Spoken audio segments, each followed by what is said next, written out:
रमज़ानुल मुबारक का चांद देखने के लिए मरकज़ी रोयत हिलाल कमेटी का इजलास आज पेशावर में होगा। चेयरमैन मौलाना अब्दुल खबीर आज़ाद की सदारत में इजलास शाम 6:30 पर शुरू होगा।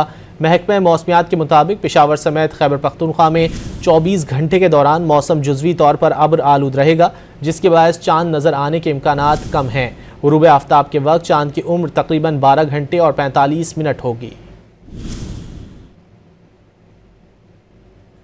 रमज़ानुल मुबारक का चांद देखने के लिए मरकज़ी रोयत हिलाल कमेटी का इजलास आज पेशावर में होगा।